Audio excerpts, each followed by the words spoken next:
2 अक्टूबर को हम सब महात्मा गांधी और भारत के दूसरे नंबर के प्रधानमंत्री, भारत के लाल सपूत शास्त्री जी की जन्म जयंती मनाने के लिए यहाँ पर एकत्रित हुए। आपको याद होना चाहिए, आपने पढ़ा भी होगा कि महात्मा गांधी का स्वतंत्रता संग्राम में क्या योगदान रहा। आप इतिहास पढ़ते हो, उसमें आपने बहुत सारी बातें सीखी होगी कि किस प्रकार से उन्होंने नेतृत्व दिया, सबको संगठित किया और अंततः हमारा देश ब्रिटिश हुकूमत से आजाद हो सका। उन्होंने स्वतंत्रता संग्राम में जिन सिद्धांतों को अपनाया, उसमें उनकी 3 बातें ज्यादा रिफ्लेक्ट होती हैं: सत्य, अहिंसा और करुणा।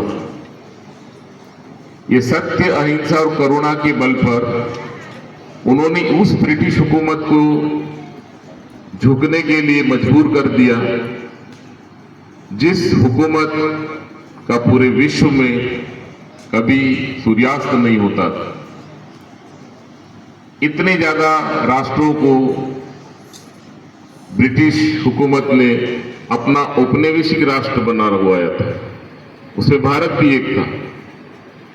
उनको यहां से चले जाने के लिए विवश करना, ये हमको कहीं न कहीं याद दिलाता है, पाठ पढ़ाता है कि सत्य, अहिंसा और करुणा में कितनी ताकत है। हम अपनी बात सत्यता से कहेंगे, ये हमारा देश है, हमारा पहला अधिकार है कि हम स्वशासित हैं। ये उन्होंने ब्रिटिश हुकूमत को महसूस कराया। आप हम पर कितना भी जुल्म कीजिए, मार डालिए हमें, हम झुकेंगे नहीं, मर जाएंगे लेकिन हम हाथ नहीं उठाएंगे। आप देखिए कि जब मारने वाला भी किसी को मार मार के थक जाए तो वो सोचता है कि मैंने इसको कितना मारा, लेकिन इसने मुंह नहीं खोला, ये फिर भी अपनी बात पर अड़ी गई, उसने हाथ नहीं उठाया। वैसे ही उन्होंने देशवासियों से आह्वान किया था, हालांकि चोरा चोरी की जो घटना हुई थी और जिसमें हिंसा हुई थी, इसके कारण महात्मा जी को आंदोलन अपना वापस लेना पड़ा था। तो अहिंसा के बल पर चलकर और करुणा कि प्रत्येक व्यक्ति को दूसरे व्यक्ति के प्रति हमेशा प्रेमशील होना चाहिए, उसके प्रति करुणा होना चाहिए। हम जानते हैं कि हम सब अलग अलग पृष्ठभूमि में जन्म लेते हैं, कोई गरीब होता है, कोई मध्यम वर्ग होता है, कोई अमीर होता है, तो सबको समान अधिकार मिले, सब मनुष्यता का जीवन जिए, ऐसे विचारों से ओतप्रोत हमारे महात्मा गांधी थे। अब ये अलग बात है कि अभी मैं पिछले दिनों या कुछ महीनों से देख रहा हूं कि देश में एक ऐसा माहौल पैदा किया जा रहा है कुछ असामाजिक तत्वों के द्वारा, जहां राष्ट्रपिता महात्मा गांधी को बहुत ही भद्दे भद्दे कमेंट्स, उनको गालियां दी जा रही है सोशल मीडिया पर। कहीं हमें बताता है कि हम कितने अमानवीय हो चुके हैं। हम उनके जीवन पर न तो पढ़ना चाहते हैं, न समझना चाहते हैं। वे कितनी बार जेल में गए, किस प्रकार से उन्होंने लड़ाई लड़ी। ये जो अभी जो कमेंट्स करते हैं, ये एक दिन भी जेल में नहीं रह सकते। वो भी चाहते, आपको पता होगा कि वो बनिया समाज से आते थे, राजकोट में दीवान थे उनके पिताजी, बैरिस्टर बनने के लिए यूनाइटेड किंगडम गए थे, यहां पर अच्छी वकालत करके खूब पैसा कमा सकते थे। लेकिन उन्होंने अपने सूट बूट को छोड़कर खादी का वस्त्र को धारण किया, लाठी पकड़ी, पैर में खड़ाऊ या चप्पल पहने और निकल पड़े देश को एक करने के लिए। क्या जज्बा रहा होगा उनका, आप सोच सकते हैं।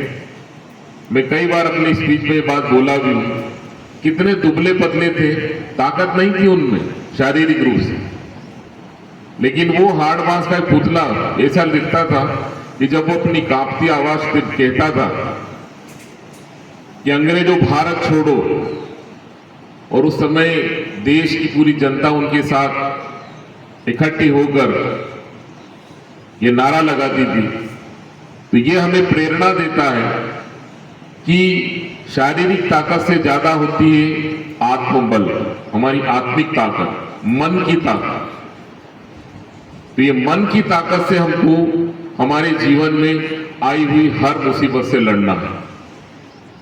आज हम जन्म जयंती पर उनको याद करते हुए उनको हम संकल्प ले सकते हैं कि उनके बताए हुए इन सिद्धांतों पर हम चलने का पूरा पूरा प्रयास करेंगे। वैसे ही जब हम शास्त्री जी के बारे में जानते हैं कि वो सादगी के प्रतीक, ईमानदारी के प्रतीक थे, उनके बारे में मैंने एक संस्मरण सुना कि उन्होंने कार खरीदी थी, इस कार के लिए भी उन्होंने लोन लिया हुआ था।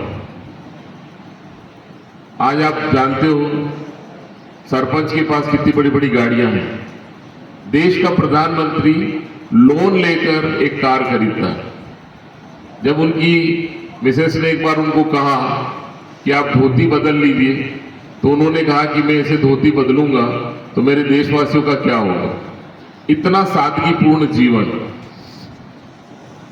और जब भारत पाकिस्तान युद्ध हुआ तो उस भारत पाकिस्तान युद्ध में उन्होंने नारा दिया, जय जवान जय किसान, क्योंकि उस समय हमारे देश की अर्थव्यवस्था कृषि आधारित हुआ करती थी, हम अधिकतर कृषि क्षेत्र पर निर्भर थे। तो उन्होंने किसानों से आह्वान किया कि आप आत्मनिर्भर बनो, क्योंकि 1966 से पहले हमारा देश आत्मनिर्भर नहीं हुआ था, विदेशों से आता था। लेकिन जब हरित क्रांति हुई, आप पढ़ते हैं श्वेत क्रांति हुई, इसके बाद हम न सिर्फ आत्मनिर्भर हुए बल्कि हम अन्य देशों को भी निर्यात करने की स्थिति में खड़े हुए। ये विजन था लाल बहादुर शास्त्री जी का। ऐसे विजन वाले नेता का आज जन्मदिन है।